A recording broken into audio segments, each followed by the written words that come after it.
بسم اللہ الرحمن الرحیم، میں ہمارا سیال رنگیر اور آپ دیکھ رہے ہیں میرا یوٹیوب چینل لیگل اسسٹنس۔ آج کا میرا ٹاپک ہے کہ کوئی بھی زرعی زمین کرتے وقت کن چیزوں کا خیال رکھنا چاہیے۔ میں نے قبل ازی ایک لیکچر دیا تھا شہری پراپرٹی کے اوپر کہ شہری یا سکنی پراپرٹی خرید کرتے وقت کن باتوں کا خیال رکھنا چاہیے۔ اسی طرح یہ میرا لیکچر جو ہے وہ زرعی زمین خرید کرتے وقت کن باتوں کا خیال رکھنا چاہیے۔ جب بھی آپ کوئی زرعی زمین خریدنا چاہتے ہیں تو سب سے پہلے آپ اس کی ملکیت کا ثبوت جو ہے حاصل کریں گے۔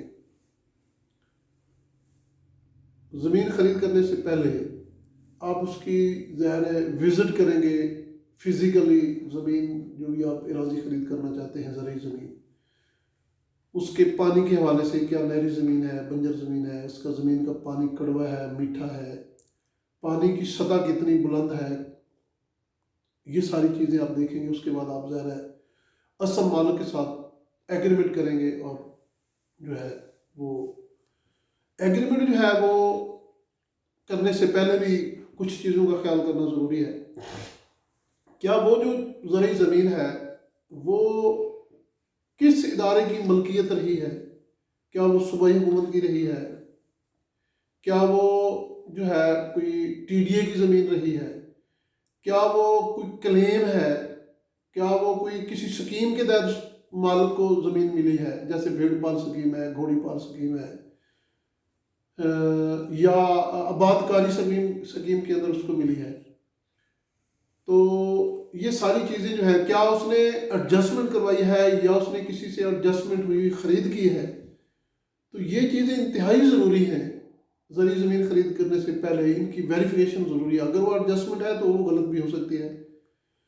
ہاں، فرد ملکیت اس کی آپ جب دیکھیں گے تو وہ آپ شاید آپ کو غلط فہمی ہو جائے گی کہ یہ فرد ملکیت چونکہ اس کی ہے، یہ اصل مالک ہے۔ حالانکہ میرے بھائی بعض اوقات یہ ہوتا ہے کہ ایڈجسٹمنٹ کی زمین ہوتی ہے، جعلی فرضی ایڈجسٹمنٹ کروا کے انتقال کروایا ہوتا ہے، پیچھے مثل خارج ہوتی ہے ایڈجسٹمنٹ برانچ سے، انتقال انٹیکٹ ہوتا ہے۔ تو میرے بھائی اس بات کا بھی خیال کرنا ہے آپ نے، وہ جو ایڈجسٹمنٹ اگر اس کی مثل کینسل ہو گیا ہے تو بعض بات یہ ہے کہ 10 سال 5 سال کبھی وہ انتقال منسوخ ہی نہیں ہوتا، اس پہ مثل جو ہے اس پر عمل نہیں ہوتا۔ پٹواری حلقہ یا ریونیو آفیسر جو ہے اس کو وہ سستی کہہ لیں یا اس کی نیگلیجنسی کہہ لیں، وہ انتقال خارج ہی نہیں کرتے، تو انتقال انٹیکٹ ہوتے ہیں، اور وہ جو ہے لوگ فراڈ کر جاتے ہیں، جو ان لوگوں کے ساتھ جو بیچارے نہیں جانتے ہوتے ریکارڈ کے متعلق انفارمیشن یا نالج نہیں ہوتا ان کا، تو ایسی زمین جو ہے اس کی ایڈجسٹمنٹ برانچ سے تسلی کر لیں، پٹواری حلقہ سے تسلی کر لیں، دیگر ہمسائیگی سے بھی پتہ کروا لیں کہ یہ کیسی زمین ہے، کس کی ملکیت ہے، اس نے کس سے خرید کی ہے۔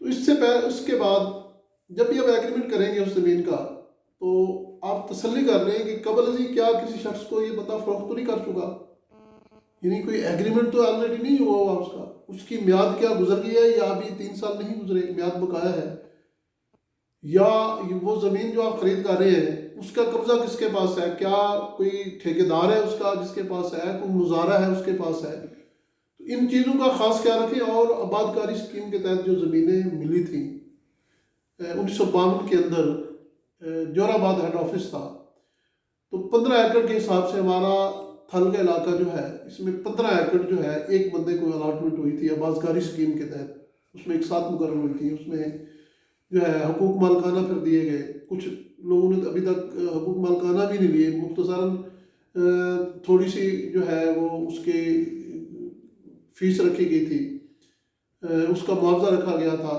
لیکن کچھ لوگوں نے حقوق مالکانہ پراپرٹی رائٹ حاصل کر کے اپنے نام رجسٹری انتقال کروا لیا ہے۔ تو کچھ زمینیں جو ہے ابھی تک ان کے حقوق مالکانہ ہی نہیں ہوئے، یعنی اس کے مالکان جو تھے ان کے وارثان نے بھی حقوق مالکانہ نہیں لیے۔ تو ایسے رقبے بھی، ایسی زمینیں بھی موجود ہیں۔ تو ان کے اندر وہ جو آباد کاری اسکیم کی زمینیں تھیں ان کے اندر سکنی کے اندر گاؤں جو ہے ان کے اندر 2 کنال کا احاطہ بھی جو ہے وہ الاٹ ہوا تھا، اس کے بھی حقوق مالکانہ ہوتے ہیں اور علیحدہ سے لیے جاتے ہیں، اور پھر وہ ٹرانسفر ہو جاتی ہے زمین ادارہ ترقیاتی تھل سے پراپر اس جو ہے کلیمنٹ جو ہوتا ہے اس کے نامنتقل ہو جاتی ہے. تو ان چیزوں کا بھی خیال رکھنا چاہیے. درختان وغیرہ کا خیال رکھنا چاہیے. بعض اوقات درختان ہوتے ہیں، پھر جب سودا ہوتا ہے درختان وہ کاٹ لیتے ہیں، اس کا نقصان ہو سکتا ہے. نہری زمین کے حوالے سے جو نہری پانی کے حوالے سے ہے اس بات کا بھی جو آپ نے خیال کرنا ہے کہ کیا پانی کا کوئی زمین سیراب کرنے کا کوئی بندوبست خانہ وغیرہ ہے یا نہیں، اس کا خیال کریں. تو اس کی ملکیت کے حوالے سے جب آپ ایگریمنٹ کریں گے تو ظاہر ہے آپ اس کی تسلی کر لیں کہ یہ ایگریمنٹ جیسے میں نے پہلے کہا کہ کسی اور شخص کے نام تو نہیں ہے. اگر ہے تو اس کو کینسل کروائیں. اگر کوئی مظاہرہ ہے تو اس کے ساتھ اس کا طے کر لیں کہ یہ مظاہرہ قبضہ چھوڑے گا. جب آپ بیانہ دے رہے ہیں تو آپ جو ہے اس زمین کا قبضہ لازمی حاصل کریں، ورنہ آپ کے ساتھ دھوکہ ہو سکتا ہے، آپ کے ساتھ جو ہے فراڈ ہو سکتا ہے، آپ کو نقصان ہو سکتا ہے. اگر نقد رقم کے ساتھ لے رہے ہیں تو قبضہ لے کے اس کے بعد رقم ادا کریں، یا آپ بیانہ دے رہے ہیں تو کم سے کم بیانہ دے کے گواہان اس ایگریمنٹ کے اندر اپنے لکھوا کے قبضہ حاصل کر لیں. اگر قبضہ حاصل نہیں کریں گے تو آپ کو بعد میں پریشانی کا سامنا ہو سکتا ہے. تو ان چیزوں کا خیال رکھنا انتہائی ضروری ہے.